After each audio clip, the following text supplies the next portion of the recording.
Eh, mo- eh, se- Oke. Sebelumnya saya sampaikan permintaan maaf dulu kepada teman-teman reguler 1 dan reguler 2 ya yang akhirnya jadwalnya tertunda. Karena tadi rencananya sore tadi, tapi ternyata ujian kayaknya agak sedikit molor mulai dan berakhirnya sehingga saya undur di jam istirahat ya yang harusnya teman-teman sudah istirahat nih. Jadinya saya harus mengisi kuliah pada malam hari ini supaya tidak banyak yang apa namanya mata kuliah yang eh, topik yang belum tersampaikan sehingga tidak nanti takutnya numpuk di belakang gitu ya biar nggak banyak numpuk di belakang jadi utang-utang yang minggu kemarin saya belum sampaikan saya coba reschedule di minggu ini supaya tidak banyak numpuk nantinya di belakang gitu ya. Oke, untuk malam hari ini topik dari pertemuan kelima atau TM kelima dari mata kuliah keperawatan anak sakit kronis dan terminal akan kita bahas tentang satu kasus di anak pada usia bayi. Kalau yang sebelum-sebelumnya kemarin di mata kuliah ini, mata kuliah anak sakit kronis dan terminal, mungkin kita banyak membahas tentang penyakit-penyakit pada usia anak.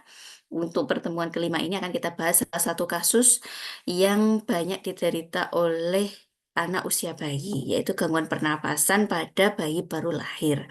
Apa saja gangguan pernapasannya akan kita bahas nanti di slide berikutnya.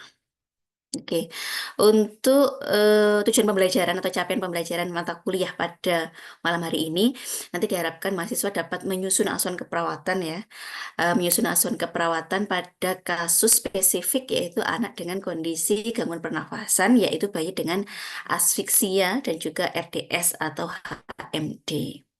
Asfiksia ini mungkin masih terkait ya, masih terkait dengan praktikum kita di minggu pertama tentang resusitasi neonatus, di mana resusitasi neonatus itu adalah salah satu intervensi utama pada bayi dengan kondisi asfiksia. Ya.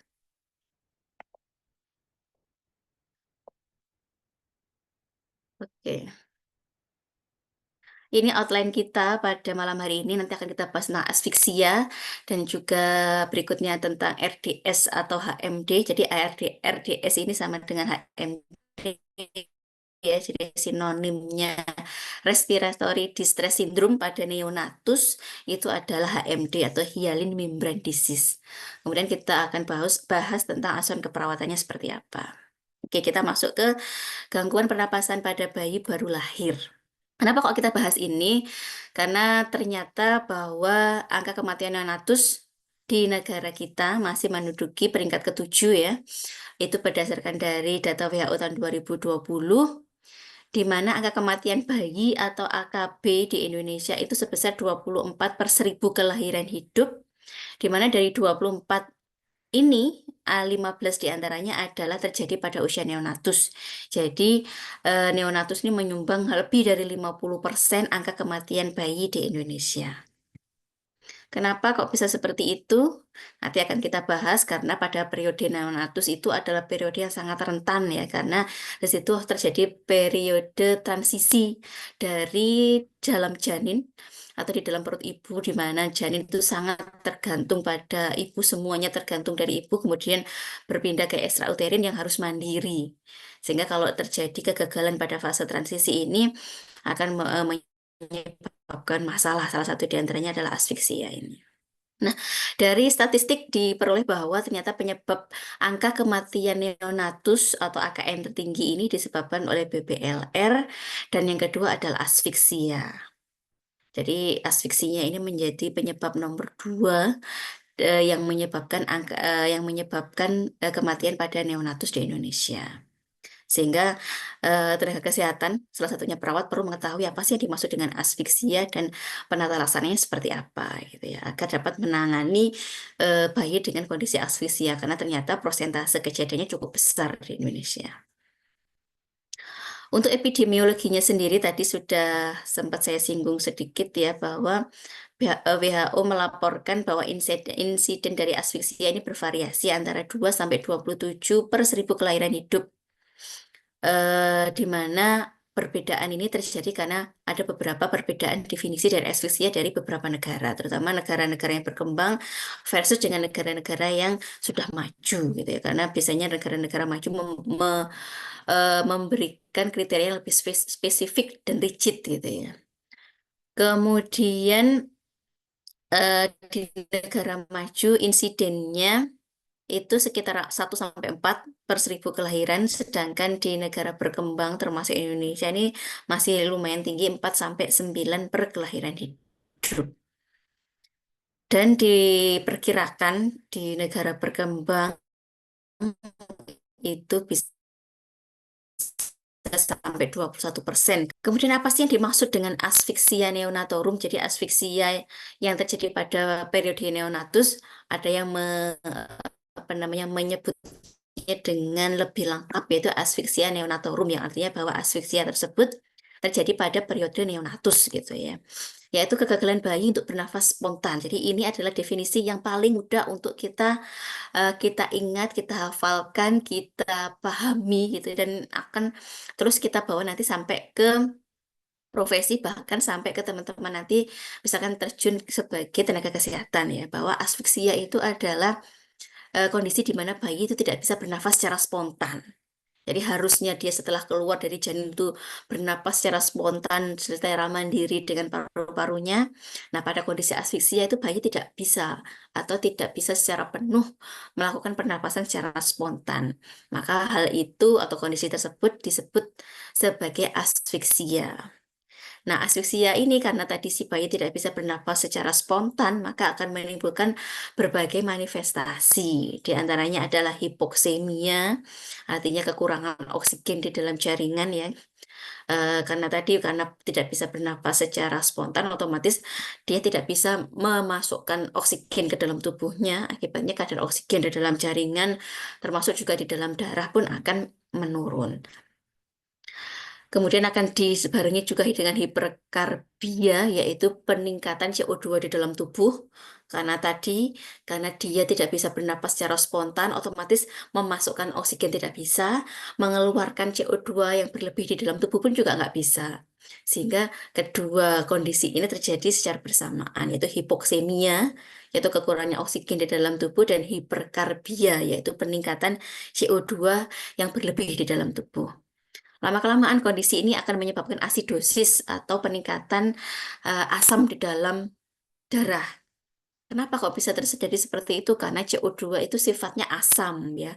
Sehingga kalau terus menumpuk di dalam tubuh, CO2 ini terus menumpuk di dalam tubuh, tidak bisa dikeluarkan, maka lama-lama akan menyebabkan asidosis atau peningkatan kadar keasaman di dalam darah. Definisi lain dari WHO menyebutkan asfiksia neonatorum adalah kegagalan pernapasan secara spontan dan teratur segera setelah lahir. Jadi mirip ya definisi dari yang disampaikan oleh IDAI dan WHO. Jadi saling melengkapi bahwa asfiksia neonatorum adalah kegagalan pernapasan secara spontan dan teratur yang dialami oleh bayi baru lahir yang menimbulkan manifestasi hipoksemia, hiperkarbia, dan juga asidosis gitu ya. Sedangkan untuk dari definisi dari AAP sendiri atau American Academy of Pediatrics menyebutkan yang dimaksud dengan asfiksia adalah kondisi terganggunya pertukaran gas di dalam darah yang menyebabkan hipoksemia progresif ya, kemudian hiperkapnia, dan menyebabkan asidosis metabolik yang signifikan. Jadi dari AAP ini lebih lebih spesifik apa namanya definisinya ya. Tapi sebenarnya mekanismenya sama. Nah, ini berikutnya kita jelaskan tentang bagaimana janin ini memperoleh oksigen dalam kondisi normal, dalam kondisi dia bisa beradaptasi dengan baik dengan lingkungan ekstrauterin. Yang mana kalau proses ini tidak bisa dilalui dengan baik, maka dia akan jatuh dalam kondisi asfiksia. Kita pelajari dulu nih keadaan normalnya harusnya itu seperti apa, supaya kita tahu nanti kalau tidak normal itu apa yang terjadi, gitu ya. Jadi dalam keadaan normal, oksigen tentu penting, merupakan komponen yang penting ya, baik bayi itu sebelum atau sesudah lahir. Artinya saat janin pun penting, setelah lahir juga penting. Di mana sebelum lahir itu janin akan memperoleh dari ibu, sedangkan sesudah lahir dia harus secara mandiri memperoleh oksigen dengan menggunakan paru-parunya sendiri. Saat si janin ini akan memperoleh oksigen secara difusi dari darah ibu ke janin melalui plasenta. Jadi, pada kondisi janin, paru-paru ini sebenarnya sudah tumbuh di dalam tubuh si janin, tapi masih belum digunakan sebagai alat pertukaran gas. Jadi secara struktur itu sudah ada, tapi secara fungsi belum dipakai sebagai alat pertukaran gas. Kenapa? Ya, karena janin masih bisa menggantungkan pada ibu untuk memperoleh oksigen. Sehingga paru-paru janin ini tidak digunakan sebagai tempat pertukaran gas. Kenapa nggak dipakai untuk pertukaran gas? Karena ternyata alveolus pada paru-paru janin itu masih terisi cairan. Ya, jadi terisi cairan ketuban atau cairan amnion, sehingga tidak bisa dipakai untuk tempat pertukaran gas. Selain itu juga aliran darah ke paru-paru melalui arteriol itu mengalami konstriksi karena PaO2 yang rendah. Jadi dalam kondisi janin ini arteriolnya ini mengalami konstriksi atau menyempit. Kenapa menyempit? Karena tekanan oksigen di dalam alveolus janin ini rendah. Kenapa kok rendah? Karena ya sedikit O2 atau bahkan nggak ada sama sekali O2 di situ karena alveolusnya masih berisi cairan. Padahal secara normal untuk agar bisa terjadi pertukaran CO2 dan CO2 dan O2 itu kan darah mengalir dari arteriol ini kan. Nanti masuk ke alveolus kemudian akan terjadi pertukaran gas di situ. Nah, dalam kondisi janin arterinya ini konstriksi. Kenapa? Karena di sini alveolusnya tekanan oksigennya rendah. Jadi ya nggak percuma darah mengalir ke sini gitu ya. Nah, sebelum lahir darah dari jantung kanan itu hanya sedikit yang masuk paru-paru karena tahanan dalam paru-paru besar sehingga darah mengalami jalan pintas yang memiliki tahanan lebih rendah melalui ductus arteriosus menuju aorta. Nih, jadi silakan lihat gambar di samping. Ini adalah kondisi paru-paru janin. Nah, saat kondisi janin, jantung kanan, ya jantung sebelah kanan, ini hanya sedikit yang masuk ke paru-paru. Jadi aliran darah dari jantung kanan itu hanya sedikit yang ke paru-paru. Kenapa? Karena di dalam paru-paru tadi pembuluh darahnya kan mengalami konstriksi. Kalau pembuluh darah mengalami konstriksi, tahanannya kan di situ besar. Jadi darah ketika masuk itu melawan tahanan yang besar, jadi akan susah masuk ke situ. Karena ada tahanan yang besar sehingga tidak bisa masuk ke sini, maka apa namanya akan membentuk jantung itu akan membentuk aliran pintas atau jalan pintas yang lebih rendah tahanannya, yaitu melalui ductus arteriosus ini. Secara normal nanti bayi setelah lahir ini ductus ini nggak ada. Duktus ini muncul karena tadi darah dari jantung kanan yang harusnya masuk ke paru-paru ini nggak bisa karena tahanan di paru-paru ini besar. Sehingga si jantung ini membuat aliran atau membuat saluran yang tahanannya lebih rendah yang gampang dilalui, yaitu melalui ductus arteriosus sehingga lebih gampang masuk ke aorta. Ya, ini dalam kondisi janin normalnya. Nah, ini lebih jelasnya gambarnya seperti ini. Ini adalah pembuluh darah yang mengalami konstriksi selama janin. Kenapa mengalami konstriksi? Karena alveolusnya masih terisi dengan cairan. Karena terisi cairan, maka oksigennya sedikit.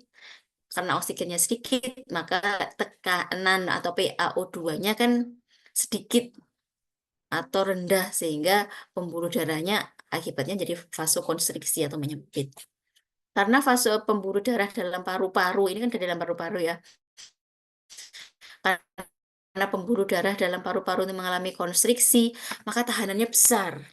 Karena tahanannya besar, darah dari jantung kanan yang harusnya mengalir ke paru-paru, ini membuat jalan pintas ke sini.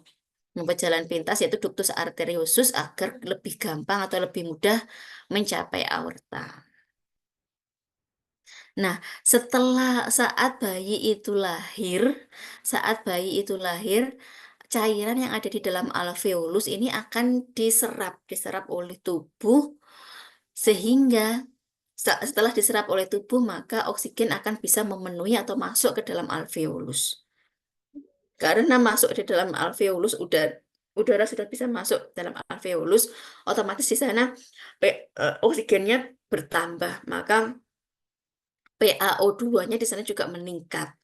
Karena PaO2-nya meningkat ya, meningkat maka karena PaO2-nya itu meningkat hingga mencapai 21%, maka hal ini akan menyebabkan pembuluh darah di dalam paru-paru akan mengalami relaksasi. Seperti tampak pada gambar. Yang gambar kiri ini adalah konstriksi saat di dalam janin, saat bayi lahir, pembuluh darahnya ini akan vasodilatasi atau melebar. Karena di dalam alveolus sudah banyak oksigen yang ada di sana. Nah, karena sudah banyak oksigen yang ada di situ, otomatis tahanan di dalam paru-paru akan menurun. Sehingga darah dari jantung kanan yang mau ke paru-paru akan lebih mudah dibandingkan tadi saat kondisi janin. Sehingga eh, ditambah lagi ditambah lagi adanya apa namanya pemotongan tali pusat ya, pemotongan tali pusat sehingga kan otomatis bayi tidak akan bisa lagi mendapatkan oksigen dari ibunya kan, dia harus mendapatkan oksigen sendiri dari apa namanya dari alveolus yang sudah tadi terisi oleh oksigen, sehingga apa namanya eh, bayi yang lahir itu akan sepenuhnya bergantung dari paru-parunya sendiri untuk mendapatkan oksigen. Nah, adanya relaksasi pembuluh darah paru yang menyebabkan tahanan di dalam paru ini menurun, kemudian akan meningkatkan tekanan darah yang ada di dalam sistemik, sehingga aliran darah ke paru itu akan meningkat dan aliran darah yang melalui ductus arteriosus ini akan menurun secara drastis. Kenapa kok menurun? Karena tadi ini tahanannya di paru-paru sudah menurun sehingga darah dari jantung kanan yang mau ke paru-paru itu gampang, sudah leluasa sehingga ductus arteriosus ini lama-lama dia akan menyempit dengan sendirinya. Ini dalam kondisi normal ya. Sehingga oksigen dari alveolus akan diserap ke dalam darah melalui pembuluh darah pulmonal dan darah kaya oksigen akan menuju bagian kiri jantung dan akan dialirkan ke seluruh tubuh ya. Jadi darah dari jantung kanan ini tadi masuk ke paru-paru, tahanan di paru-paru sudah menurun sehingga gampang dia masuk ke paru-paru. Di paru-paru terjadi pertukaran antara CO2 dan O2 sehingga darah akan kaya dengan oksigen ya, oksigen darahnya akan kaya dengan oksigen sehingga berwarna merah segar. Kemudian masuk ke serambi kiri. Masuk ke serambi kiri, kemudian ke bilik kiri, kemudian akan dialirkan ke seluruh tubuh melalui aorta. Itu dalam kondisi bayi normal yang bisa melalui masa transisinya dengan baik. Nah, yang penting pada masa transisi itu adalah tangisan awal atau tarikan nafas pertama. Jadi seperti yang kemarin saat kita praktekkan di resusitasi neonatus bahwa bayi yang tangisan pertama bayi itu sangat penting. Karena dengan bayi itu menangis, otomatis tandanya dia bernafas. Di nafas pertama itulah yang sangat penting untuk bayi karena dengan tarikan nafas pertama itu akan mendorong cairan dari dalam alveolus untuk keluar dari alveolus dan diserap oleh tubuh sehingga rongga di dalam alveolus yang awalnya terisi dengan cairan akan diisi atau ditempati oleh oksigen. Dan kemudian setelah oksigen itu masuk ke dalam alveolus, maka terjadi relaksasi pembuluh darah yang berada di sekitar alveolus, sehingga tahanan di dalam pembuluh darah itu akan menurun, sehingga semakin banyak darah akan mengalir ke paru-paru. Sehingga akan semakin banyak pula oksigen yang akan ditransportasikan ke paru-paru, kemudian akan dialirkan ke serambi kiri, ke bilik kiri, kemudian akan dialirkan ke seluruh tubuh melalui aorta. Sehingga dengan adanya aliran darah yang kaya oksigen ini tadi dari bilik kiri melewati aorta kemudian ke seluruh tubuh bayi, maka akan terjadi perubahan warna kulit pada bayi yang semula keabu-abuan, biru keabu-abuan itu ya menjadi pink atau merah seperti itu. Transisi awal dalam beberapa menit setelah kelahiran, transisi awal itu terjadi dalam beberapa menit setelah kelahiran ya. Namun terkadang proses ini belum lengkap hingga beberapa jam bahkan dalam beberapa hari. Contohnya ductus arteriosus itu membutuhkan waktu 12 sampai 24 jam kelahiran itu baru menutup. Ya, jadi normalnya ini ductus arteriosus yang tadinya itu ada saat janin dia akan menutup secara perlahan, tapi butuh waktu sekitar 12 sampai 24 jam setelah kelahiran. Nah, ternyata bayi-bayi itu nggak semua itu bisa melewati masa transisi itu dengan baik. Ya, jadi ada beberapa bayi yang ternyata mengalami kesulitan pada masa transisi tersebut. Apa contohnya? Yaitu paru tidak terisi udara meskipun sudah bernapas secara spontan.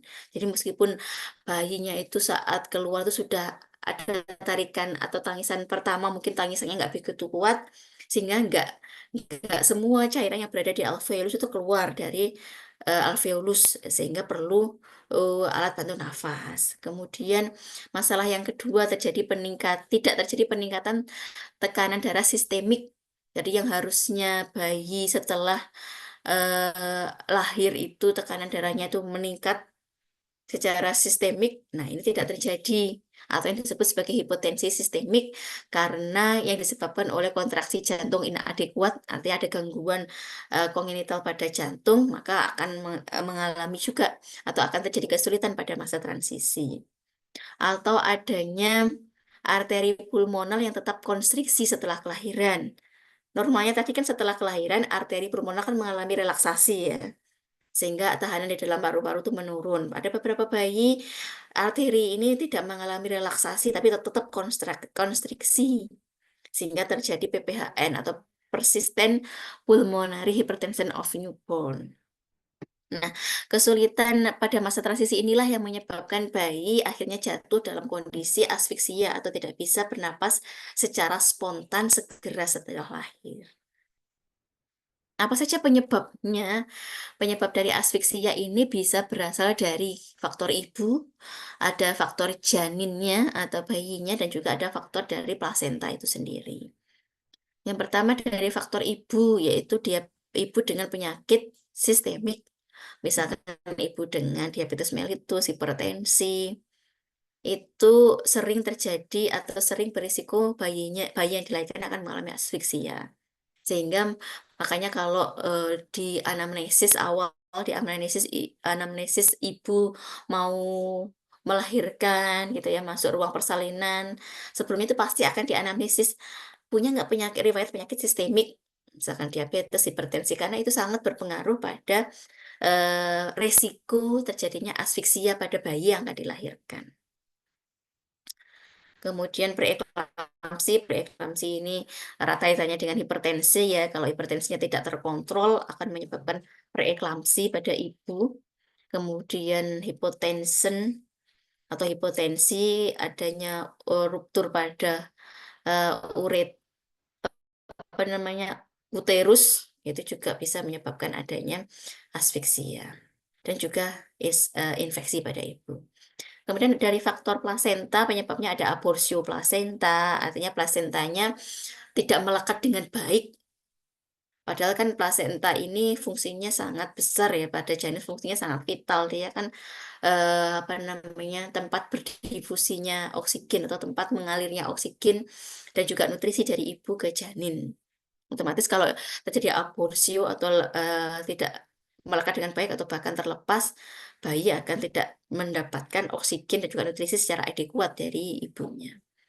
Kemudian perdarahan juga akan berisiko asfiksia, penekanan pada apa namanya, plasenta atau umbilical cord kompresi juga berisiko menyebabkan asfiksia. Infeksi pada janin juga seperti itu. Kemudian pada faktor neonatus, yaitu adanya anomali atau kelainan pada apa namanya, kelainan terutama kelainan pada saluran pernafasan ya, kemudian kelainan pada sistem saraf, penyakit kongenital di sistem paru itu juga akan berisiko menyebabkan terjadinya asfiksia dari sisi janin. Berikutnya adalah apa saja sih dampak dari asfiksia? Dia akan menyebabkan hipoksia atau kekurangan oksigen di dalam darah dan juga akhirnya akan menyebabkan kekurangan oksigen di dalam jaringan. Nah, lama-lama kalau oksigen di dalam jaringan ini berkurang, padahal oksigen itu kan diperlukan untuk proses metabolisme. Padahal metabolisme itu berfungsi untuk kelangsungan hidup dari sel, dari masing-masing sel gitu ya. Maka kalau hipoksia itu terjadi terus-menerus, tidak tertangani, maka akan menyebabkan iskemik atau kerusakan jaringan ya.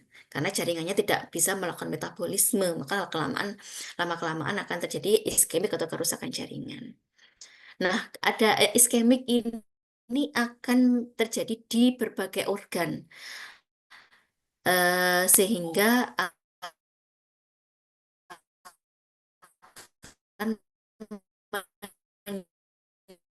menimbulkan manifestan dari gangguan dari akibat dari asfiksia ini tergantung dari derajat beratnya dari asfiksia dan juga lamanya asfiksia itu terjadi. Jadi semakin lama asfiksia ini terjadi nggak segera ditangani, maka tingkat keparahan yang terjadi pada berbagai organ ini akan semakin parah dan begitu pula sebaliknya. Jadi semakin cepat ini tertangani, maka tingkat kerusakan di berbagai organ juga akan semakin minimal. Makanya kemarin saat kita melakukan resusitasi neonatus, yang sangat penting itu kan tindakannya itu harus cepat dan tepat. Jadi tepat aja itu nggak cukup, tapi harus tepat dan cepat. Makanya kemarin mulai dari pengkajian awal, penetralsanaan awal atau apa namanya, jalan tata laksana awal sampai VTP awal itu kan maksimal hanya boleh 1 menit. Ya, karena kalau semakin lama ini tidak segera ditangani, maka akan berisiko bertambah berat gangguan yang terjadi pada eh, organ si bayi gitu ya. Makanya pada resusitasi neonatus kemarin kita harus sangat mempertimbangkan waktu. Jadi harus cepat. Selain tepat harus juga cepat dilakukannya. eh Sehingga angka kejadian kerusakan organ yang terjadi pada bayi aspiksia itu berbeda-beda ya, karena tingkat kerusakannya juga berbeda-beda. Hasil penelitian menunjukkan bahwa 23% bayi itu yang mengalami asfiksia itu ternyata tanpa mengalami kerusakan organ yang berarti. Berarti bayi yang mengalami asfiksia ini artinya sudah tertangani dengan resusitasi neonatus dengan sangat baik ya, sehingga meskipun dia mengalami asfiksia, tapi nggak sampai menimbulkan kerusakan organ yang apa namanya, yang permanen gitu ya. Jadi hanya apa namanya, kesulitan bernafas di awal aja, tapi nggak sampai menimbulkan gejala sisa gitu ya. Tapi 34% bayi yang mengalami asfiksia ternyata mengalami kerusakan pada satu organ, dan 34% lainnya mengalami kerusakan pada 2 organ, dan 9% mengalami kerusakan pada 3 organ. Jadi kerusakannya bervariasi ya. Dan organ yang paling sering mengalami kerusakan itu yang pertama adalah ginjal. Itu sangat sering, paling sering terjadi paling sering dialami oleh bayi-bayi yang mengalami asfiksia itu seringkali mengalami gangguan pada organ ginjal. Kemudian yang kedua adalah otak, karena otak ini sangat rentan kalau, seindividu itu mengalami hipoksia ya, karena otak ini konsumsi oksigennya sangat besar, sehingga kalau tubuh itu mengalami kekurangan oksigen, itu otak itu sangat sensitif gitu, sangat sensitif, mengalami kerusakan. Kemudian organ berikutnya adalah kardiovaskular atau jantung dan yang terakhir adalah paru-paru. Ini adalah, apa, gambaran mekanisme kerusakan organ ya pada bayi dengan asfiksia. Nah, bayi dengan, asfiksia itu kan umumnya mengalami gangguan aliran darah pada plasenta. Jadi misalkan tadi ada mengalami abursio plasenta, kemudian mengalami penekanan pada plasenta, kemudian ibunya mengalami penyakit sistemik. Umumnya etiologi-etiologi itu akan menyebabkan gangguan aliran darah, dari plasenta ke janin. Karena gangguan aliran darah dari plasenta ke janin, maka akan tubuh itu mempunyai mekanisme untuk melakukan redistribusi curah jantung. Jadi, tubuh ini akan memprioritaskan organ-organ yang vital, yang dianggap vital, dan menurunkan aliran-aliran darah ke organ-organ yang dianggap kurang vital, gitu ya. Apa saja organ-organ yang, dipertahankan aliran darahnya, yaitu pada organ serebral atau otak, kemudian jantung, dan, kelenjar adrenal. Ini karena kelenjar adrenal ini banyak menghasilkan hormon, sehingga itu juga diprioritaskan. Sehingga karena organ-organ ini diprioritaskan, maka aliran darah ke organ-organ vital ini akan meningkat. Sehingga aliran darah ke otak meningkat, aliran darah ke koroner atau ke jantung meningkat, aliran darah ke kelenjar adrenal pun juga akan meningkat. Sebaliknya, karena, eee, aliran darah ke 3 organ ini meningkat, maka untuk mengimbangi itu, tubuh akan menurunkan aliran darah ke organ-organ yang dianggap kurang vital. Apa saja? Yaitu ke ginjal, ke paru-paru, ke, GI tract ya, atau saluran pencernaan, dan juga ke hepar atau hati, termasuk juga ke otot dan juga ke organ lainnya. Karena terjadi penurunan, aliran darah karena terjadi penurunan aliran darah ke organ-organ ini, maka akan muncul manifestasi yang dialami oleh bayi. Misalkan karena aliran darah ke renal menurun, maka menyebabkan oliguria atau urin yang dihasilkan menurun. Kemudian karena aliran darah ke pulmonal atau ke paru-paru menurun, maka akan terjadi PPHN atau eh, persistent prematurity hypertension of newborn atau tekanan darah yang meningkat secara persisten pada bayi.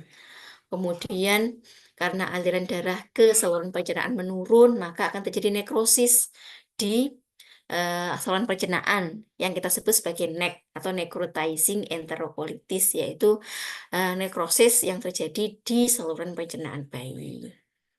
Kemudian karena aliran darah ke hepar menurun, maka akan terjadi hipoglikemia.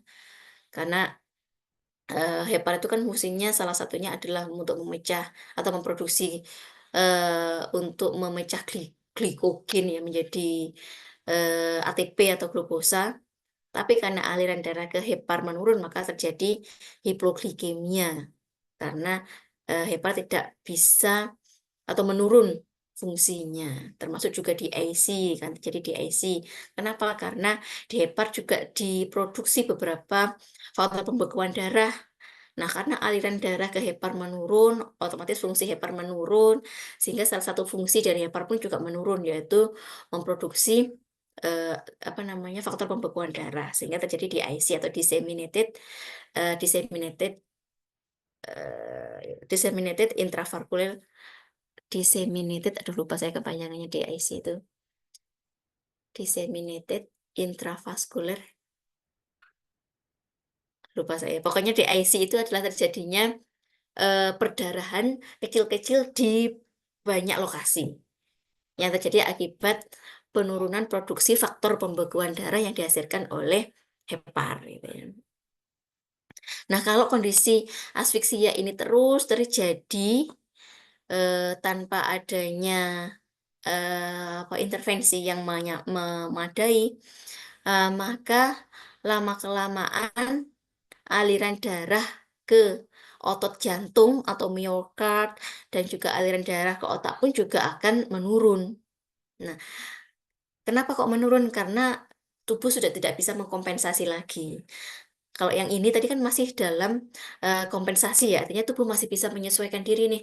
Aduh, darah yang ke tubuhku kok berkurang nih, apa namanya, jumlah darahnya yang masuk ke dalam bayi, maka tubuh si bayi akan menyesuaikan dengan banyak mendistribusikan ke organ-organ vital, sementara organ-organ yang non vital diturunkan.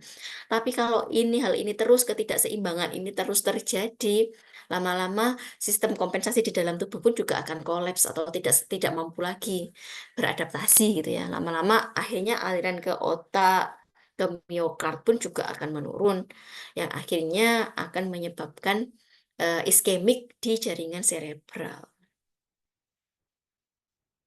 Ini gambaran manifestasi, gambaran eh, patofisiologi yang lain ya. Jadi tapi ini intinya sama dengan ini. Jadi asfiksia ini bisa berdampak pada banyak organ. Kalau dampaknya pada sistem saraf pusat, maka akan terjadi bisa menyebabkan perdarahan serebral. Bisa terjadi iskemik pada jaringan otak atau ini trauma cerebral iskemik ya kan sama ya. Kemudian di paru-paru akan menyebabkan keterlambatan onset pernapasan. Kenapa kok bisa terlambat? Karena aliran ke paru-paru menurun. Karena dianggapnya paru-paru kurang vital kan, karena aliran darahnya tadi banyak dikonsentrasikan ke organ-organ vital. Maka akan terjadi keterlambatan onset pernapasan. Di jantung juga akan lama-lama akan menyebabkan gagal jantung dan juga PPHN. Karena tadi aliran darah ke miokard berkurang. Jadi ini gambarannya hampir sama dengan patofisiologi sebelumnya. Nah, dampak dari atau manifestasi dari asfiksia itu kita bisa ukur secara objektif gitu, secara objektif dengan sebuah instrumen yang kita sebut sebagai Apgar score. Ya, jadi Apgar score ini dipakai untuk menilai keparahan dari asfiksia yang dialami oleh bayi baru lahir. Apa saja yang diukur dalam Apgar score? Jadi Apgar score itu merupakan kependekan dari beberapa kata, di mana A itu artinya adalah appearance atau warna kulit, P-nya adalah pulse atau frekuensi denyut jantung, G-nya adalah gerimis atau adanya apa namanya, manifestasi yang muncul kalau bayinya itu kita berikan rangsangan gitu ya. Jadi misalkan kita gosok-gosok dia berespon, itu artinya ada gerimisnya positif. Kemudian A-nya adalah activity atau aktivitas atau tonus otot bayi, yang terakhir adalah respiratory. Nah, masing-masing indikator ini ada nilainya mulai dari 0, 1, dan 2. Kemudian kita nilai sesuai dengan yang tampak pada bayi. Jadi kalau bayi baru lahir, kita lihat warna kulitnya seperti apa. Kalau warna kulitnya itu pink, semuanya pink, cuma ekstremitasnya aja yang biru, berarti skor A-nya atau appearance-nya adalah 1.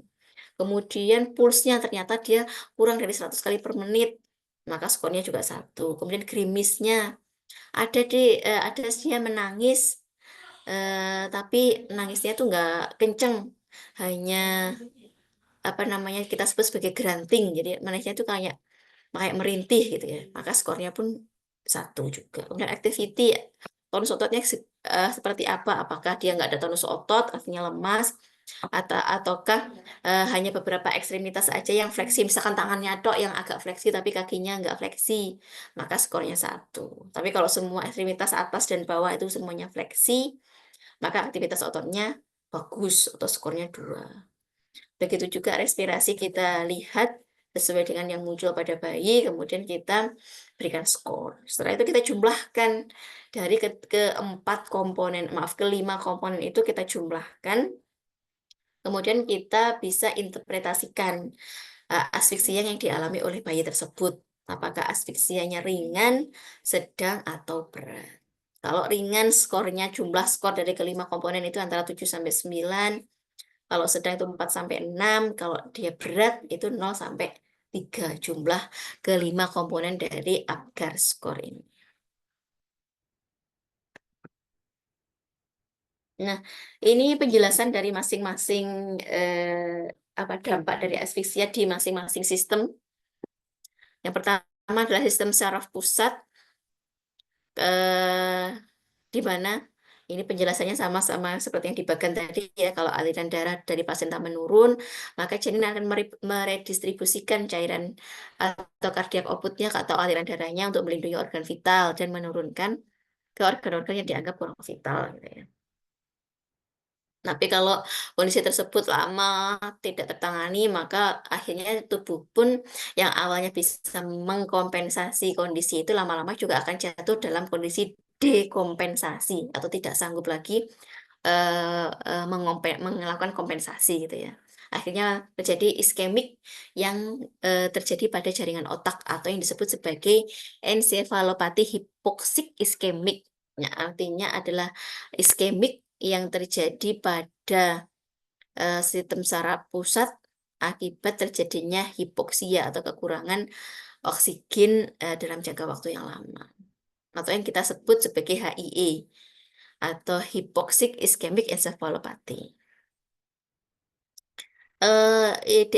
Sehingga HIE ini didefinisikan sebagai gangguan neurologis dan juga gangguan klinis yang disebabkan oleh asfiksia, baik asfiksianya sejak intrapartum ataupun postpartum.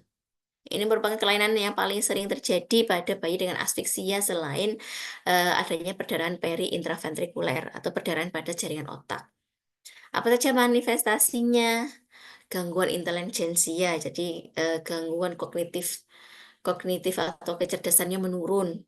Bayi mengalami kejang, gangguan perkembangan psikomotor, bahkan terjadinya cerebral palsy.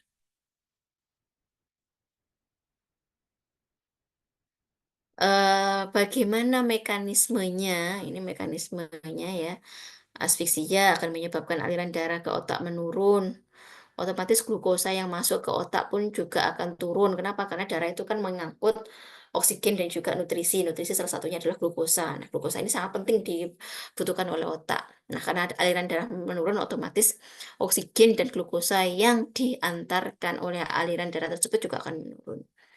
Akibatnya, untuk memenuhi kebutuhan glukosa yang tinggi dari otak, maka tubuh akan melakukan proses glikogenolisis atau pemecahan glikogen dan juga glikolisis yang sifatnya anaerob.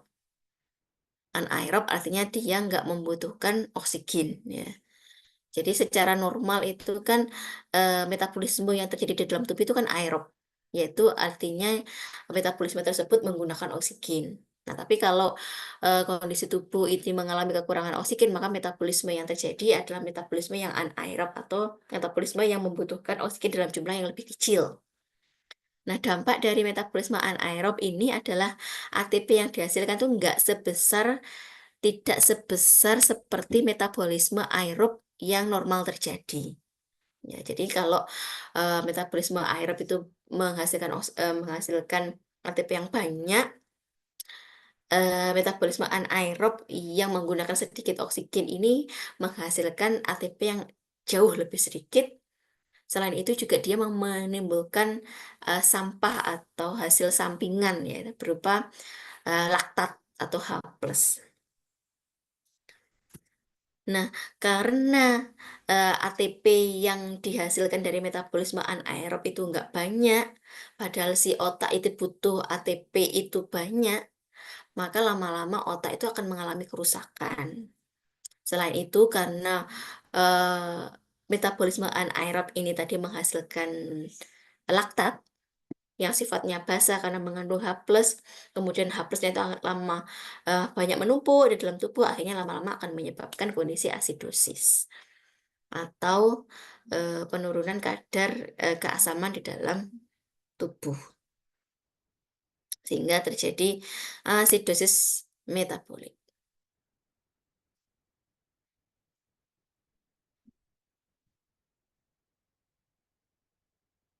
Manifestasi dari HIE itu adalah beberapa kondisi ini ya, yaitu bayi mengalami penurunan kesadaran, kemudian mengalami penurunan aktivitas otot juga, kemudian rentan terhadap rangsangan, hingga letargi atau penurunan kesadaran, bahkan bisa menyebabkan koma. Perubahan tonus otot atau hipertonus hingga hipotonus. Jadi bisa terjadi kondisi hipotonus seperti ini, artinya tidak ada tonus pada otot, atau juga bisa muncul hipertonus seperti gambar yang sebelah kanan.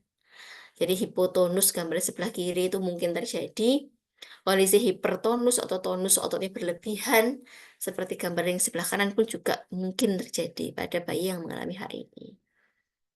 Manifestasi lain ada juga bayi yang mengalami apneu atau apa namanya kesulitan bernafas disertai dengan bradikardia atau penurunan nadi di dalam tubuh sehingga akan lama-lama akan menyebabkan desaturasi, bayinya akan sulit menyusu. Harusnya kalau normal kan bayi baru lahir sudah bisa langsung menyusu dengan apa namanya baik, tapi pada bayi dengan asfiksia ini tidak bisa menyusu karena terjadinya apa namanya penurunan kadar oksigen di dalam tubuh. Kemudian bayi juga akan mengalami granting. Granting itu adalah bayi menangis tapi nangisnya itu tidak kuat. Jadi hanya merintih saja. Itu granting.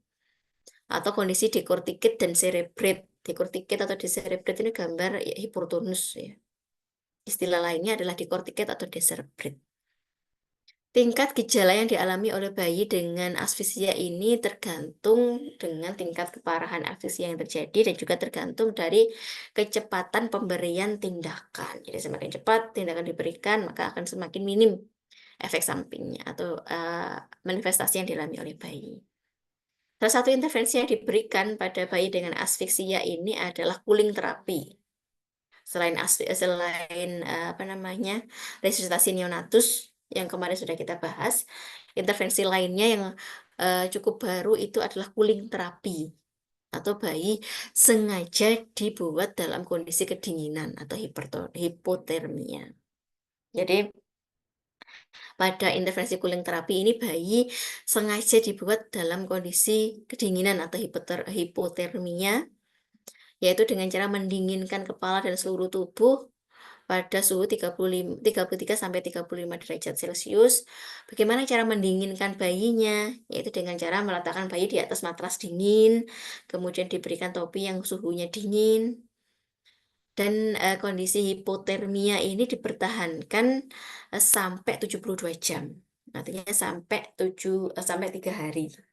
Tujuannya apa? Untuk menurunkan metabolisme di dalam tubuh si bayi itu sehingga akan bisa melindungi otak atau jaringan otak dari kerusakan. Jadi ini prosedur terapinya, cooling terapinya. Jadi bayi akan didinginkan dengan blanket, cool blanket seperti ini. Jadi diletakkan pada matras yang dingin, topinya pun juga dingin. Dilakukan selama 72 jam atau 3 hari. Tujuannya untuk menurunkan suhu tubuh, sehingga dengan diturunkan suhu tubuh ini maka metabolisme rate atau ya metabolisme di dalam tubuh itu juga akan menurun. Sehingga hal ini bisa melindungi jaringan otak dari kerusakan yang semakin parah gitu ya. Kemudian dampak asfisia pada organ yang lain, diantaranya di sistem kardiovaskuler itu akan menyebabkan apa namanya kerusakan pada miokardium atau otot jantung, Akibatnya kalau dilakukan pemeriksaan ekokardiografi dan juga elektrodiogram atau EKG akan menunjukkan kondisi yang patologis. Dan saat kita periksa darahnya, maka akan terjadi peningkatan enzim jantung yang menunjukkan bahwa terjadinya kerusakan pada otot jantung. Kemudian pada ginjal, ginjal ini sifatnya sangat sensitif terhadap hipoksia. Dalam 24 jam pertama setelah mengalami iskemik, maka akan bisa menyebabkan kerusakan yang sifatnya sementara pada ginjal. Tapi kalau iskemiknya itu terus berlanjut sampai lebih dari 24 jam, maka bisa menimbulkan kerusakan yang menetap pada jaringan ginjal. Ini prosesnya seperti yang saya jelaskan tadi ya, karena terjadinya penurunan aliran ke ginjal, maka apa namanya muncul manifestasi oliguri atau bahkan anuri atau penurunan jumlah urin atau bahkan sampai tidak ada urin sama sekali yang dikeluarkan oleh bayi. Maka maka manifestasi yang muncul adalah kenaikan kreatinin dan juga bun atau nitrogen pada apa namanya pada darah, yaitu blood urea nitrogen atau bun. Jadi kalau kita periksa kadar diperiksa darahnya, maka akan terjadi kenaikan kreatinin dan juga blood urea nitrogen yang mengindikasikan adanya kerusakan pada jaringan ginjal atau organ ginjal. Kemudian di saluran pencernaan akan terjadi NEC ya, atau necrotizing enterocolitis, atau adanya nekrotik atau nekrosis atau kematian jaringan di saluran pencernaan.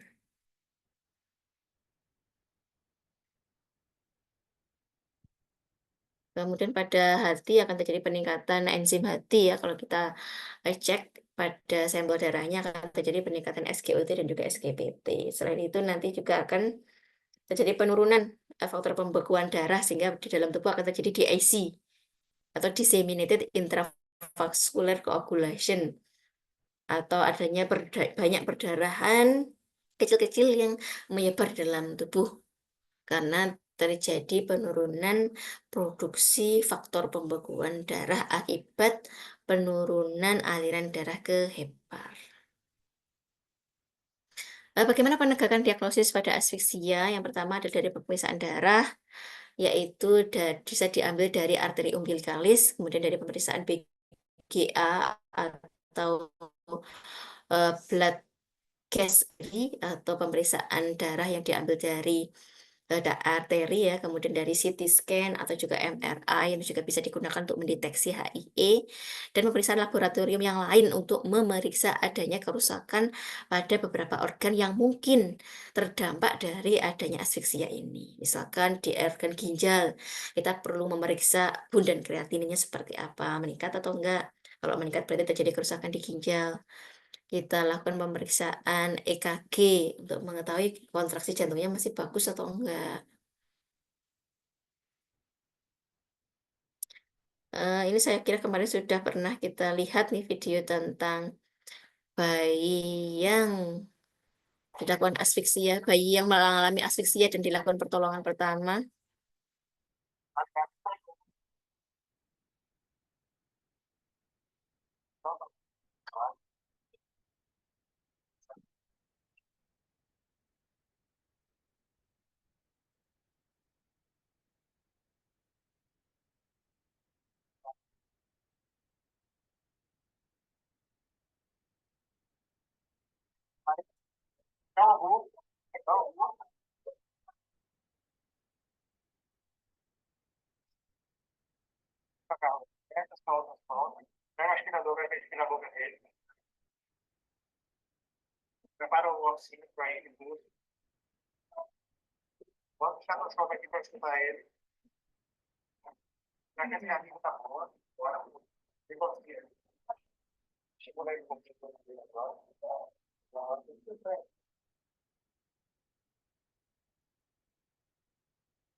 Oke, tadi adalah, resusitasi neonatus ya sebagai, intervensi awal, intervensi utama, pada bayi dengan asfiksia. Kemarin ini sudah kita bahas ya, yaitu dengan resusitasi neonatus untuk merangsang bayi agar bisa bernapas secara spontan segera setelah lahir. Kemarin sudah kita praktikkan dan kita bahas ya, ini alurnya. Berikutnya adalah RDS. Jadi kalau kita tadi yang pertama kita bahas gangguan pernapasan pada bayi baru, yang kedua gangguan pernapasan baru lahir. Ada juga yang menyebut sebagai sindrom gawat nafas neonatus, sama. Ada juga yang menyebut sebagai HMD atau hialin membran, saya lupa saya. HMD, atau kepanjangannya apa ya, lupa. Hyalin Membrane of Neonatus kalau nggak salah. Itu sama dengan RDS. Jadi RDS boleh, SGNN boleh, HMD boleh, PMH juga boleh, penyakit membran hialin. Itu juga sama. Sindrom ini paling banyak ditemukan pada BBLR atau bayi yang lahir dengan berat badan yang kurang, artinya beratnya kurang dari 2.500, dan pada bayi yang prematur, terutama bayi-bayi yang lahirnya kurang dari 28 minggu. Kenapa kok bayi-bayi yang lahir kurang dari 28 minggu yang paling sering? Karena kalau lahirnya kurang dari 28 minggu, ini surfaktan itu belum banyak terbentuk atau belum terbentuk secara adekuat. Padahal adanya surfaktan ini bisa mencegah terjadinya RDS, gitu ya. Sehingga kalau bayi itu lahir dengan usia gestasi atau usia kehamilannya itu kurang dari 28 minggu, otomatis surfaktan yang diproduksi itu belum adekuat, akhirnya akan menyebabkan RDS atau HMD atau PMH, sama. Jadi penyebab utama dari RDS ini adalah kurangnya surfaktan yang diproduksi di sistem pernapasan dari bayi. Apa sih yang dimaksud dengan surfaktan? Ya, kita bahas di sini. Eh, Fetus atau bayi, nama fetus atau janin, seperti yang kita ketahui tadi bahwa fungsi pernapasan dilakukan oleh plasenta ya. Nah, saat lahir maka untuk bisa bernapas dengan mandiri maka menggunakan paru-paru dari si janin. Nah, paru-paru bayi ini akan berisi udara dan akan dialiri oleh darah untuk menjalankan fungsinya untuk pertukaran oksigen dan CO2. Nah, sehingga alveolus itu kan perlu mengembang dan juga menyempit dengan baik, dengan elastis, ya. Jadi supaya terjadi proses pertukaran gas antara CO2 dan O2 ini, si alveolus ini harus bisa mengembang dan juga menyempit secara elastis. Nah, supaya alveolus ini bisa mengembang dan menyempit secara elastis, itu yang dibutuhkan adalah surfaktan. Kalau nggak ada surfaktan, itu istilahnya alveolusnya itu kaku. Kalau sekali dia mengalami kompresi atau nyempit, dia susah untuk mengembang kembali. Itu kondisi kalau alveolusnya kurang. Sebaliknya maaf, itu adalah kondisi kalau surfaktannya kurang. Sebaliknya kalau surfaktan yang diproduksi itu sudah cukup, maka alveolus ini bisa mengembang dan menyempit atau yang menyempit itu secara elastis gitu ya. Nah, surfaktan ini mulai diproduksi oleh paru-paru janin pada usia gestasi 24 sampai 28 minggu dan akan diproduksi secara sempurna jumlahnya itu hingga usia 35 minggu. Sehingga sebagian besar bayi kalau dia lahirnya itu kurang dari 35 minggu itu dia berisiko mengalami RDS atau HMD meskipun risikonya nggak terlalu besar. Tapi kalau dia lahirnya sudah di bawah 28 minggu itu sudah pasti mengalami HMD dan berat. Karena kenapa? Karena surfaktannya belum bisa diproduksi secara adekuat atau bahkan belum diproduksi, gitu ya.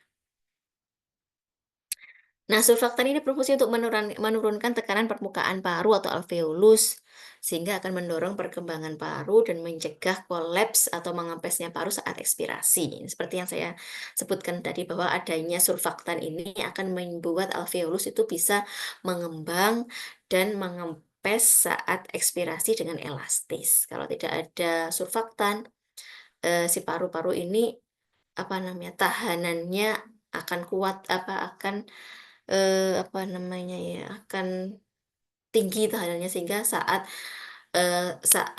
ekspirasi, saat mengeluarkan oksigen itu kan harus mengempes ya, atau kolaps. Itu untuk bisa mengembang lagi itu akan susah kan kalau tidak ada surfaktan yang jumlahnya memadai. Ini faktor risikonya dari maternal dan juga infan. Dari maternal adalah penyakit multiple dan juga penyakit sistemik seperti diabetes itu sangat besar risikonya bayinya mengalami RDS. Karena kalau ibu dengan diabetes mellitus saat proses kehamilan itu menyebabkan si janin ini tidak bisa memproduksi surfaktan dengan secara adekuat sehingga sangat besar risikonya untuk mengalami RDS. Kemudian kalau faktor resiko atau etiologi dari janin, yang pertama prematur jelas ya, apalagi kalau prematurnya di bawah 35 minggu, itu akan meningkatkan risiko terjadinya RDS. Kemudian gender laki-laki ternyata lebih besar risikonya. Untuk alasannya kenapa, saya juga nggak tahu pasti, tapi kalau dari segi statistik, ternyata kalau kita lakukan survei pada bayi-bayi yang mengalami asfiksia itu ternyata jenis kelaminnya yang banyak adalah jenis kelamin laki-laki dan kondisi yang lain. Ini patofisiologi dari RDS, adanya prematuritas akan menyebabkan defisiensi dari surfaktan atau surfaktan yang diproduksi itu tidak adekuat. Kemudian kondisi prematur itu juga menyebabkan struktur dari paru-parunya itu menjadi imatur atau strukturnya belum terbentuk secara sempurna. Kedua kondisi ini surfaktannya defisiensi atau kurang, struktur paru-parunya itu belum matur, maka kedua kondisi ini akan menyebabkan atelektasis atau kolapsnya paru-paru pada bayi.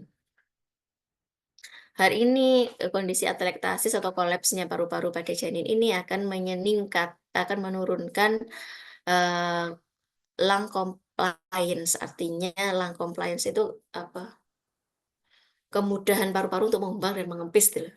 Itu menjadi menurun. Kemudian eh, kapasitas residual, artinya apa ya, kapasitas paru-paru untuk menampung oksigen itu akan menurun.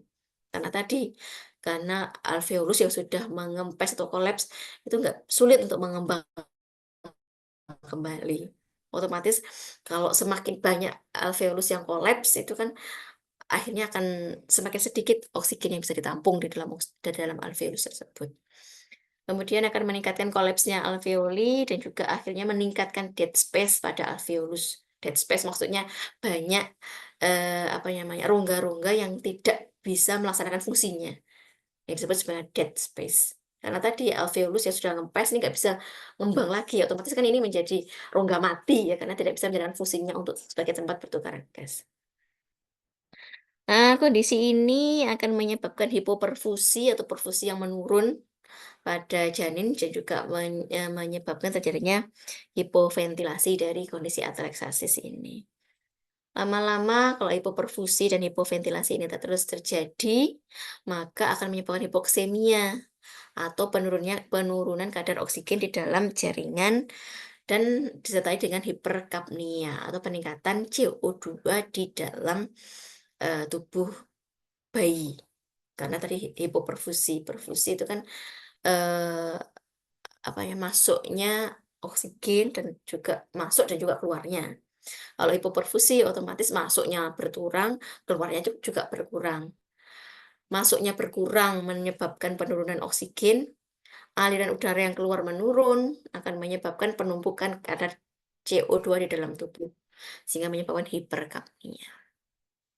Nah, kondisi hipoksimia dan hiperkapnia yang terjadi dalam tubuh bayi ini lama-lama akan menyebabkan respiratori dan juga metabolis asidosis, akan menyebabkan asidosis yang sifatnya metabolik dan respiratori. Kemudian hal ini akan menyebabkan peri apa namanya, vasodilatasi pada organ-organ yang perifer dan vasokonstriksi pada pulmonal atau vasokonstriksi pada pembuluh darah yang ada di paru-paru. Kondisi ini lama-kelamaan akan menyebabkan kerusakan pada endotel atau lapisan pembuluh darah, lapisan dalam dari pembuluh darah. Kemudian akan menyebabkan juga kerusakan pada epitel dan juga kerusakan pada alveolus atau alveolar. Nah, lama-lama kerusakan ini akan menyebabkan terjadi penumpukan fibrin dan juga nekrotik sel atau sel yang mengalami nekrotik dan juga fibrin ini akan menumpuk lama-lama sehingga adanya fibrin dan sel yang mengalami nekrosi ini kalau menumpuk lama-lama akan membuat sebuah membran atau lapisan yang disebut sebagai membran hialin. Sehingga di kondisi ini disebut sebagai HMD atau hyalin membran disease. HMD itu singkatannya hyalin membran disease ya, lupa saya. Jadi kondisi ini akan menyebabkan hyalin membran disease atau HMD atau istilah lainnya adalah RDS. Jadi HMD, RDS itu sama. Istilah yang paling sering dipakai di rumah sakit itu adalah dua itu, RDS dan HMD. Nah, ini apa namanya, gambaran dari endotelial endotelial dari apa namanya, endotelial dari pembuluh darah alveolus. Ini kondisi normalnya, endotel dari alveolus. Ini adalah kondisi normalnya dari lapisan ya, lapisan dalam dari alveolus. Ini kondisi eh, pada bayi dengan HMD. Sudah terjadi penumpukan membran hialin di space atau di dalam lapisan dalam dari alveolus.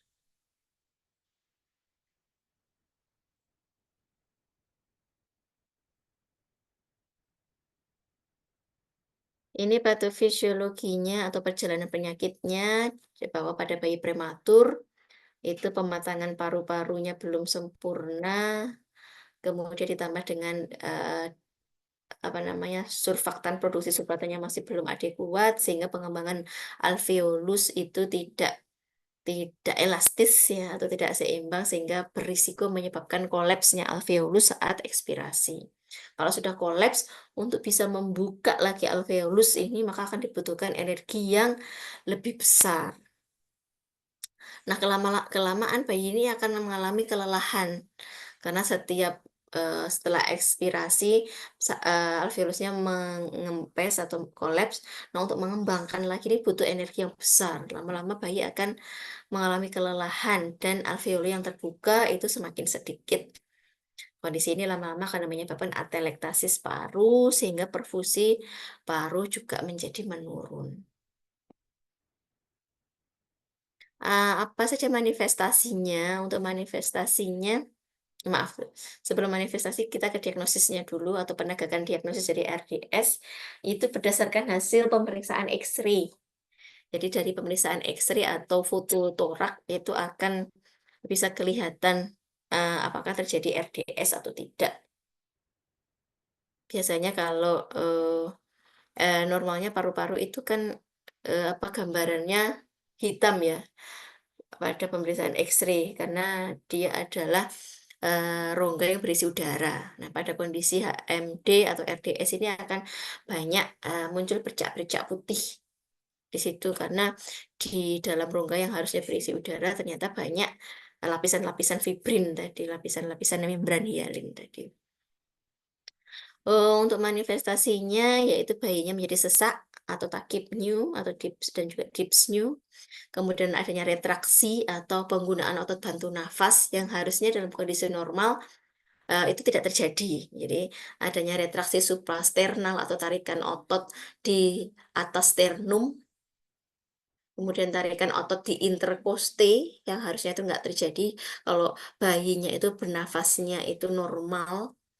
Tapi kalau pada bayi HMD atau RDS ini karena butuh usaha lebih, ya, maka akan terjadi penarikan di otot-otot tersebut sehingga akan muncul retraksi. Kemudian suara nafas tambahan, misalnya crackles, kemudian bayinya nangisnya itu tidak kencang atau yang kita sebut sebagai grunting atau merintih. Kemudian muncul pernapasan cuping hidung. Jadi kalau bernapas cuping hidungnya itu ikut kembang kepis. Kemudian bayi akan tampak sianosis atau kebiruan ataupun juga pucat ya, karena kurangnya kadar oksigen di dalam tubuh. Nah, ini manifestasinya ini adalah retraksi. Ini adalah grade dari RDS yang dilihat dari manifestasi yang muncul. Kalau grade 0 itu gerakannya sinkron antara dada dan perut. Kemudian tidak ada retraksi atau tidak ada tarikan tidak ada tarikan dinding dada. Kemudian retraksi pada sifoid itu tulang dada juga nggak ada. Tidak ada nares dilatation atau pernapasan cuping itu nggak ada. Grunting, respiratory grunting atau grunting juga nggak ada. Tentu nol grade-nya, artinya nggak ada HMD atau tidak ada RDS. Kalau grade 1 ini mulai asinkron antara dada dan abdomen, kemudian mulai muncul nih retraksi pada retraksi interkoste. Ini mulai muncul retraksi sifoid atau retraksi substernal, kemudian adanya pernapasan cuping hidung minimal, dan ada grunting, tapi kita bisa mendengarkan kalau kita menggunakan stetoskop. Kemudian kalau grade 2 ini ketidaksinkronan antara perut dan dada ini semakin jelas. Kemudian retraksi pada interkoste juga tampak semakin jelas. Ini retraksi substernal juga tampak semakin jelas. Kemudian pemeriksaan cuping hidung pun juga seperti itu. Ini untuk diagnosisnya dengan menggunakan X-ray seperti yang saya sebutkan tadi, dan juga pemeriksaan fisik tentunya ditambah dengan pemeriksaan laboratorium, yaitu dengan blood gas arteri atau BGA yang menggunakan darah arteri. Ya, jadi kalau BGA itu gold standarnya yang kita gunakan adalah menggunakan darah arteri karena kita mau lihat kadar oksigennya seperti apa di dalam tubuh. Kalau kita menggunakan darah vena, maka tidak akan bisa merepresentasikan kadar oksigen di dalam tubuh. Karena darah vena itu kan darah yang diangkut dari seluruh tubuh mau ke jantung. Berarti kalau darah itu diangkut dari seluruh tubuh mau ke jantung kan berarti banyak oksigen, banyak CO2-nya. Karena di dalam karena darah dari seluruh tubuh itu mengangkut CO2 untuk diangkut ke jantung dan paru-paru untuk ditukar dengan oksigen. Sementara kalau darah di arteri itu kan darah yang keluar dari jantung atau keluar dari bilik kiri. Nah, darah yang keluar dari bilik kiri ini kan asalnya dari paru-paru, di mana di paru-paru tadi sudah ditukar antara CO2-nya dilepaskan, O2-nya diikat. Sehingga darah yang keluar dari bilik kiri itu kadar oksigennya tinggi, dan darah yang kadar oksigennya tinggi itu dialirkan dari jantung menggunakan pembuluh darah arteri. Sehingga kalau kita mau menggunakan atau menilai kadar oksigen di dalam tubuh, maka yang representatif adalah kita menggunakan darah yang berasal dari pembuluh darah arteri. Penata laksanaan yang lain selain Penata laksanaan, maaf, penata laksanaan untuk RDS ini yang pertama adalah pemberian surfaktan. Kenapa? Karena tadi etiologi yang paling mendasar atau yang paling sering adalah kekurangan surfaktan, karena tadi bayinya lahir sebelum waktunya. Maka penanganannya adalah pemberian surfaktan dari luar. Jadi surfaktan diberikan melalui endotracheal tube atau saluran yang langsung terhubung ke trakea. Saat dokter melakukan intubasi, itu sekalian dimasukkan apa namanya, surfaktan. Nah, peran perawat di situ adalah yang memasukkan surfaktan, yang melakukan pemasangan ETT atau melakukan intubasi itu adalah dokter. Nah, kita akan melakukan asistensi atau membantu proses tersebut. Nah, sehingga perannya apa? Sebelum dilakukan intubasi dan juga sebelum dilakukan pemberian surfaktan, itu kita harus observasi pasti tanda-tanda vital. Tanda-tanda vital dan saturasi oksigennya seperti apa. Kemudian saat pemberian nanti kita akan membantu prosesnya, kemudian mencatat berapa jumlah surfaktan yang sudah dimasukkan. Kemudian setelah dimasukkan harus kita segera pantau dan kita ukur tanda-tanda vitalnya, bagaimana kondisi klinis dari pasiennya, kemudian saturasi oksigennya seperti apa, dan kalau butuh ventilasi atau VTP itu kita yang memberikan. Kemudian setelah pemberian surfaktan itu peran kita adalah tidak boleh melakukan suction minimal 4 jam setelah surfaktan dimasukkan. Takutnya saat kita suction surfaktannya ikut terambil ya. Jadi dilarang atau dihindari dulu suction minimal 4 jam. Kemudian monitor TTV tetap, jadi TTV itu sebelum, saat, dan setelah itu harus tetap dilakukan. Karena itu adalah tanda-tanda vital. Jadi meskipun kita anggap itu adalah prosedur sepele sepele gitu yang mengamati tanda-tanda vital, tapi itu memang benar-benar vital. Itu adalah indikator yang bisa kita lihat apakah intervensi itu berhasil atau enggak dari tanda-tanda vitalnya itu. Jadi pasti yang dilihat pertama kali adalah tanda-tanda vitalnya itu. Bagaimana nadinya, bagaimana pernapasannya. Kemudian intervensi berikutnya adalah pemberian oksigen tambahan. Ini sepertinya sudah pernah dipraktikumkan ya pada mata kuliah anak sehat dan sakit akut ya, bahwa pemberian oksigen tambahan itu bisa menggunakan berbagai metode. Ada yang nasal kanul seperti gambar A, gambar B ini adalah menggunakan CPAP, gambar C ini adalah ventilator. Penggunaan alat ini disesuaikan dengan tingkat keparahan yang dialami oleh bayi, di mana semakin parah HMD atau RDS yang dialami, alat yang dibutuhkan untuk memberikan oksigen pun akan semakin kompleks. Sedangkan yang paling minimal adalah menggunakan nasal kanul ini. Apa bedanya antara nasal kanul, CPAP, sama ventilator? Kalau nasal kanul itu cuma memberikan aliran oksigen aja. Jadi seperti kita meniup selang ya, cuma nasal kanul itu mengalirkan oksigen aja ke bayi. Nah, kalau CPAP, dia selain mengalirkan oksigen, dia juga mengalirkan tekanan. Jadi CPAP itu kan singkatannya dari Continuous Positive Airway Pressure.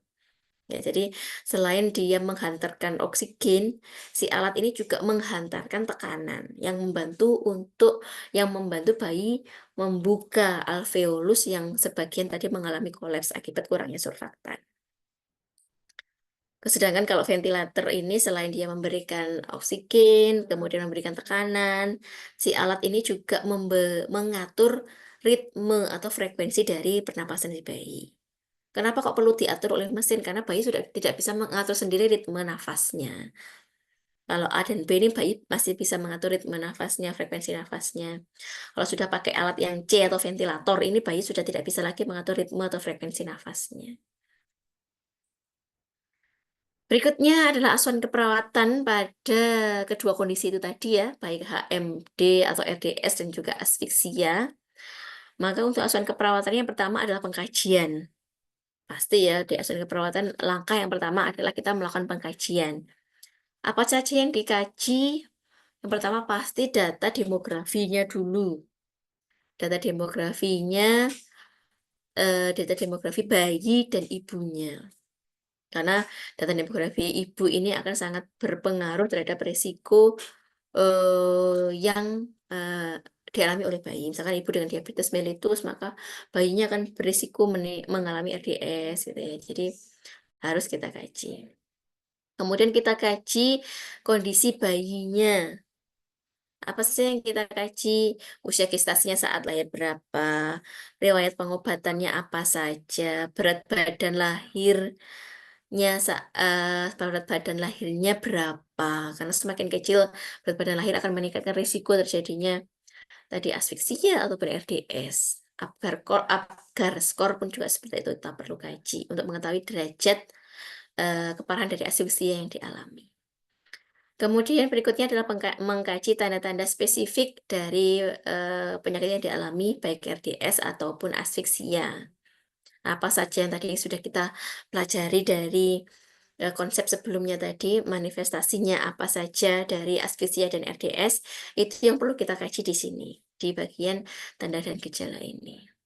Kemudian kita juga dalam pengkajian kita juga perlu mengumpulkan dan juga melakukan beberapa pemeriksaan laboratorium atau pemeriksaan penunjang yang diperlukan.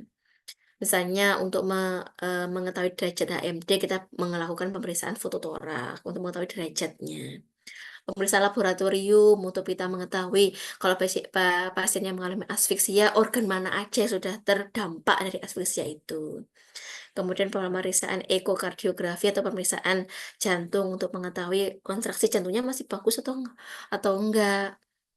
Untuk mengetahui apakah mungkin jantungnya ini terdampak dari kondisi asfiksia yang dialami. Nah, untuk apa namanya diagnosis keperawatannya sendiri yang bisa diangkat adalah gangguan pertukaran gas. Karena tadi pada pasien dengan RDS kan alveolusnya banyak yang mengalami kolaps sehingga tidak bisa digunakan sebagaimana fungsinya untuk pertukaran gas ya, sehingga bisa diangkat gangguan pertukaran gas. Kemudian gangguan ventilasi spontan, kalau bayinya itu sudah tidak bisa lagi melakukan ventilasi secara spontan. Misalkan pada bayi asfiksia, dia sudah nggak mampu lagi mengatur ritme nafasnya sehingga diperlukan penggunaan ventilator. Nah, itu kita bisa angkat diagnosis keperawatannya gangguan ventilasi spontan.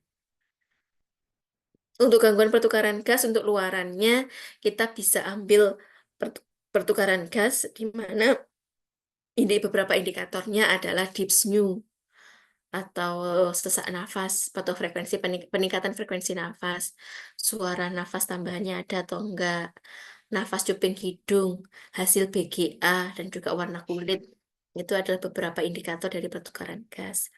Kemudian untuk diagnosis yang gangguan ventilasi spontan kita bisa angkat luarannya adalah ventilasi spontan. Di mana di situ beberapa indikatornya dyspnea, ada retraksi, ada enggak takikardi dan hasil PGA-nya seperti apa. Untuk intervensinya pada gangguan pertukaran gas itu kita bisa angkat respiratory monitoring, kemudian monitoring keseimbangan asam basa, kemudian intervensi pemberian oksigen dengan alat bantu nafas yang disesuaikan dengan kondisi bayinya. Kemudian kalau kita angkat gangguan ventilasi spontan pada bayi-bayi yang menggunakan ventilator, maka intervensinya kita bisa angkat manajemen ventilasi mekanik. Bisa pakai yang invasif ataupun yang non-invasif tergantung dengan alat yang dipakai. Kalau yang invasif artinya dia menggunakan ETT ya. Kalau yang non-invasif dia menggunakan selang yang dipasang di nares atau lubang hidung. Oke, mungkin itu yang bisa saya sampaikan untuk gangguan pernafasan pada bayi baru lahir. Yang tadi ada dua, yaitu asfiksia dan juga RDS atau HMD. Beserta asuhan keperawatannya yang bisa diangkat. Dari sini mungkin teman-teman ada yang ingin didiskusikan.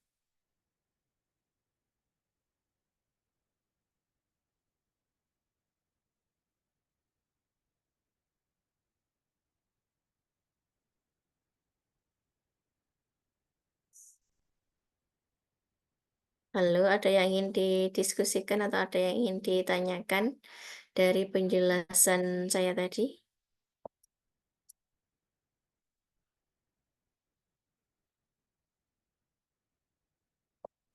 Mungkin belum ada, Mas.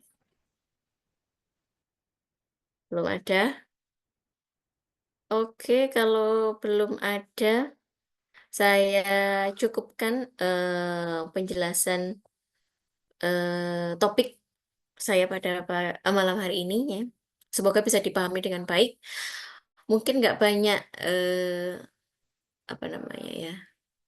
Mungkin apa yang saya sampaikan nggak banyak retensi kognitif yang bisa teman-teman dapatkan ya karena daring dan juga waktunya sudah malam. Tapi saya harap karena ini tadi di-record ya nanti bisa disimak kembali di waktu yang lebih senggang, di waktu yang lebih kondusif mungkin pagi hari gitu ya. Sehingga penjelasan yang saya sampaikan bisa diresapi dengan lebih baik gitu ya. Oke, mungkin itu saja yang bisa saya sampaikan. Terima kasih atas perhatiannya. Sekali lagi mohon maaf karena menggunakan waktu istirahat teman-teman ya. Semoga apa yang saya sampaikan bisa bermanfaat dan kalau ada kurangnya saya mohon maaf. Saya akhiri pertemuan kita pada malam hari ini. Terima kasih. Saya tutup. Wassalamualaikum warahmatullahi wabarakatuh.